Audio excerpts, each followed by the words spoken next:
So I watched Fantastic Four First Steps, and I gotta say, it's pretty incredible. I'm not gonna lie.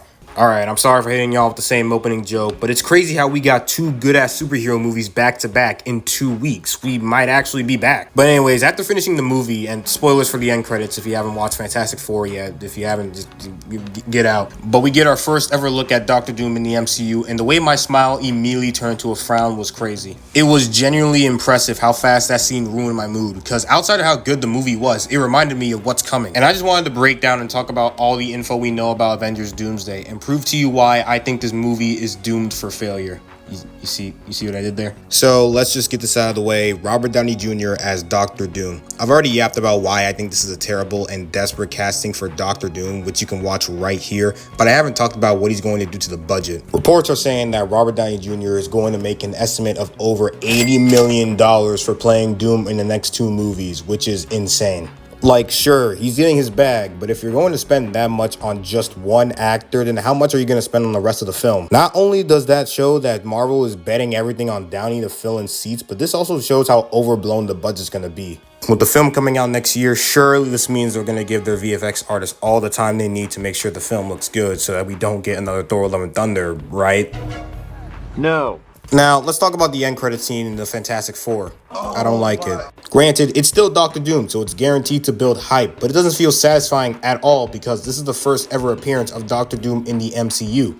This is supposed to be the main villain of the multiverse saga, yet we, the audience, are now just seeing him for the first time. The reason why Thanos worked was because he was built up all the way from the first Avengers, and as time progressed, we saw the threat of Thanos rising throughout the first 3 phases. Marvel was following that same formula with Kang the Conqueror, but because of Jonathan Majors' whole situation, they decided to abandon Kang entirely and switch to Doom. So there is no reasonable hype or build-up behind the final boss of the multiverse saga. Great. My next point is with the casting, and 5-hour live stream aside, like generally Marvel, what was that? Especially if you were going to make it into a 2-minute video later anyway. It feels like there's no direction towards it. Like, the movie is called Avengers Doomsday, but to this point, until Thunderbolts, we had no idea who comprised of the new Avengers lineup. This is because during phases 4 through 6, the MCU spent more time introducing new heroes for potential movie team-ups instead of figuring out their most important one first. And I'm sorry, as much as I love the movie, I can't accept that the new Avengers consist of 3 super soldiers, a Black Widow, 1 person with ghost powers, and a depressed Superman. Like, compared to the OGs, it's over unless Sentry carries the entire ensemble. Then there's the rest of the casting. Simu Liu's Shang-Chi is coming back, which is crazy considering he hasn't been in a single canon MCU project since his movie 4 years ago. And then there's Danny Ramirez's Falcon, who was barely a character and had any screen time in the 2 MCU projects he's in. The new Avengers, the Fantastic Four who just got here, the OG X-Men 2. Like, do you guys see what I mean here? What is the direction?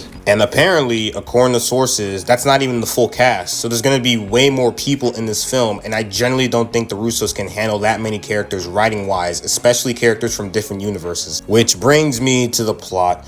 What exactly is happening in this movie? I mean, clearly they're setting up for Secret Wars, but even still, there is no proper build-up for such a huge event. You see, 2015 Secret Wars in the comics, which I'm guessing is what they're taking inspiration from, focuses on the 616 universe and the Ultimate Universe, having to deal with both the incursions that threaten their world and God Emperor Doom's battle world. That is just a very light summary of the plot in Secret Wars because there is so much lore behind the event that literally spans across 2 universes. So how exactly is the MCU going to tackle a story this big? It's simple. They won't. Like many MCU adaptations before, this is simply going to be Secret Wars in name only, and they're going to put their own little MCU spin on it. So will it be as good as the comics? Who knows? And with the way things are looking, I'm actually concerned. And one of the reasons why I say that is because there is no script. That's right. The movie that is currently in production and set to release next year in 2026 has no script. Nothing. Some actors have to work in isolation entirely with green screen.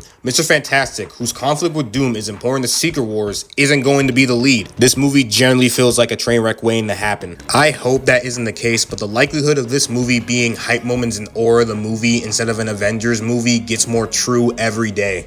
But that's just my thoughts on Doomsday right now. I'm not hating or preying on this movie's downfall. I do hope I can look back on this video and say I was wrong to worry, but with all this info and the way the film is looking right now, I just don't know. Let me know if you guys agree or disagree with me in the comments, but yeah, that's all for this video. Keep it official.